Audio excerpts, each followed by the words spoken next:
Hello, this is Mr. Escamilla. I am your child's World History Honors teacher for this year.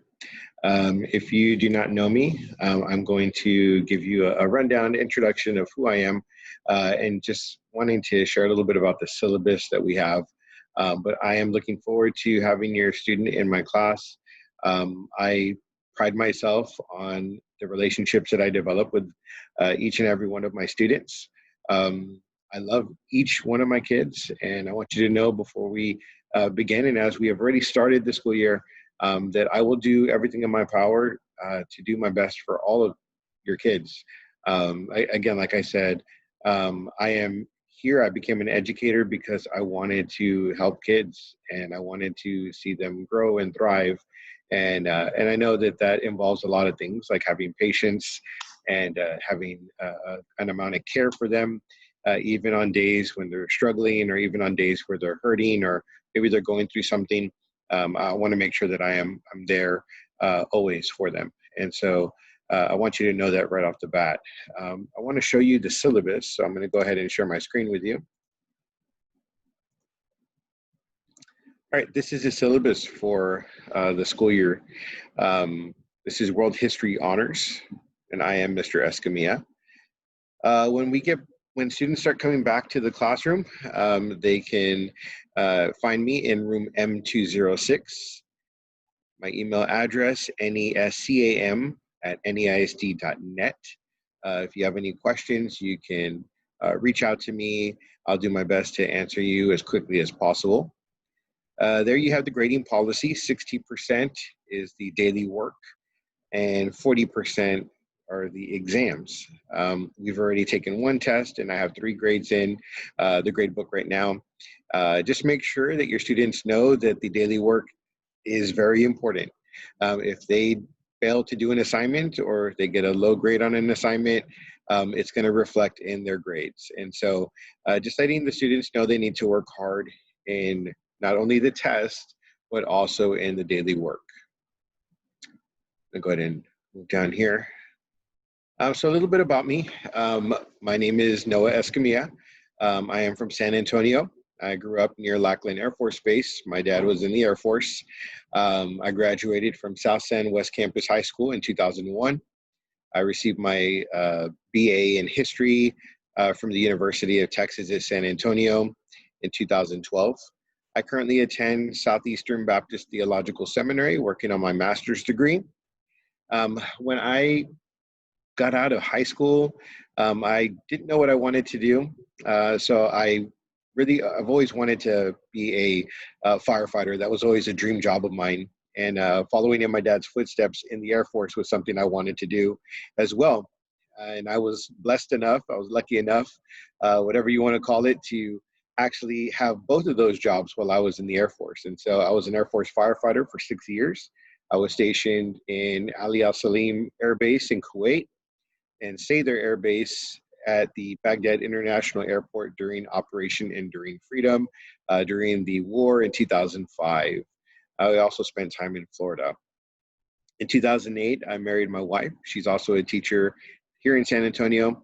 We have 1 dog, and currently we have 3 foster children. I told all my kids, if I seem tired any of the days that they have me, know that it's probably because I am lacking sleep. And so I'm doing my best. This is our first placement with 3 children. And so we're working and doing our best to try to care for all of their unique needs. This is my 8th year teaching, and I've been teaching here at Madison all 8 years. I've taught different subjects. I taught U.S. military history. I've taught world geography honors, world history, and the course you are in, World History Honors. I've taught all those classes here at Madison. Before I was here at Madison, I served as a substitute teacher. I also served as a football coach at Antonian High School for 2 years, and I also coached in the San Antonio Football All-Star Game in 2011 and 12. Here you see some of the rules that we have. Really, those are just expectations, and I know that some of these don't apply right now, because of just the distance learning that we're all experiencing. But one of the things that we need to do is to respect others as we have breakout sessions. We need to complete all of our assignments to the best of our ability. And that, I understand that some days we're gonna not complete the assignments to the best of our ability because we're human, and sometimes we don't, we're going through something, and we all don't put the effort that we need to put in to every assignment that we should. And so I do, students need to talk to me, but I do work with them. So if they want to redo an assignment, if it's below a 70, I want you to know that I'll listen to all offers, and I will help you as much as possible. I want everyone to be positive in my class. I am all about positivity in here. I don't like any negativity at all. And I want us to be productive. If you are struggling, ask for help. If your student is struggling, please tell them to ask me for help. They can send me an email, and I will do my best to answer it to as quickly as possible.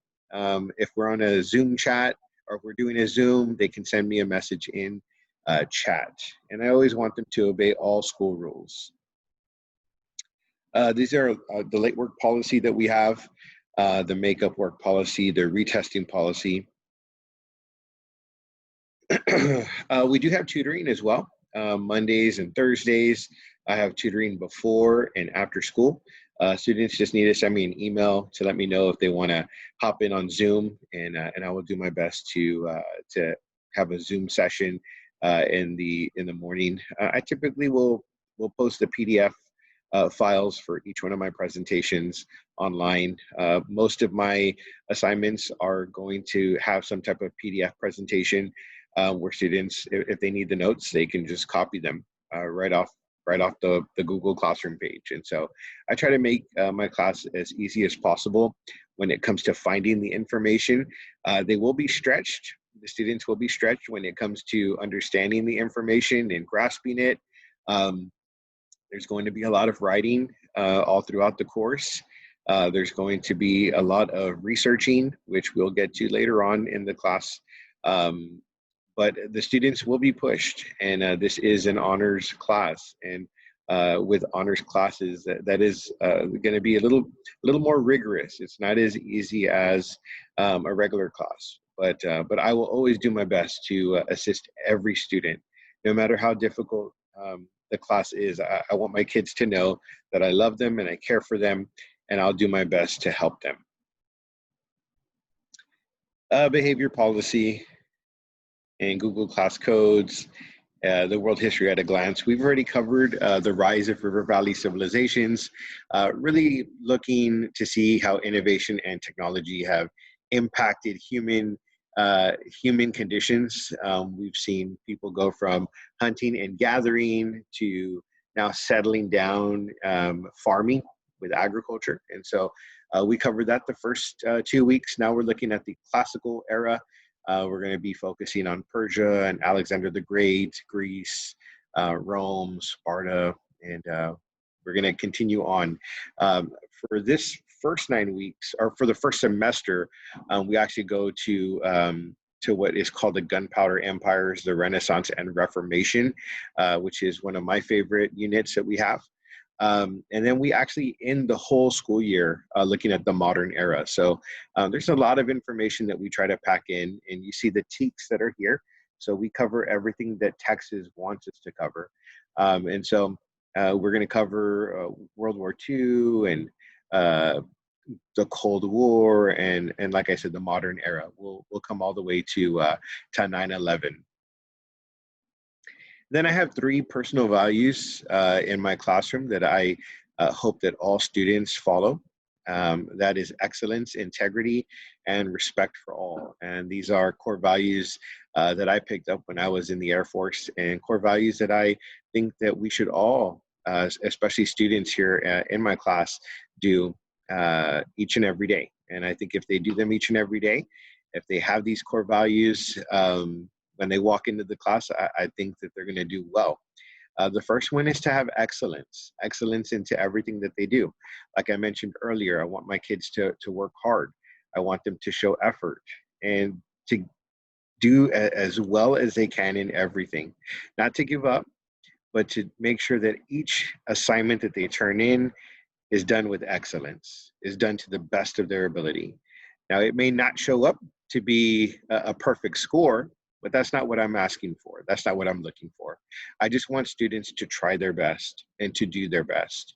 And if they do that, they will be successful in this classroom. I want them to have integrity, doing what's right when no one is watching, when no one is looking, especially right now. You know, we have a lot of assignments that are online. I can't watch students take the test, but I want us to have integrity, to do the test, complete the test, complete all the work and assignments um, to to our own strengths, not to the strength of what somebody may have posted in another class, or maybe what a friend may have sent us, or even something on a website. I don't want any cheating. I want us to do what is right when no one is watching. And then the last one is just to have respect, treating other people with dignity in the classroom. We're going to have discussions, and something that I've always shared is I've never liked it. I didn't like it when I was in high school, where students would laugh at other students when they would read aloud, and we're going to do a lot of reading aloud. Um, I never liked that. And so I want us to be respectful to every student, not knowing their backgrounds, not knowing what they're going through at home, but we all go through something.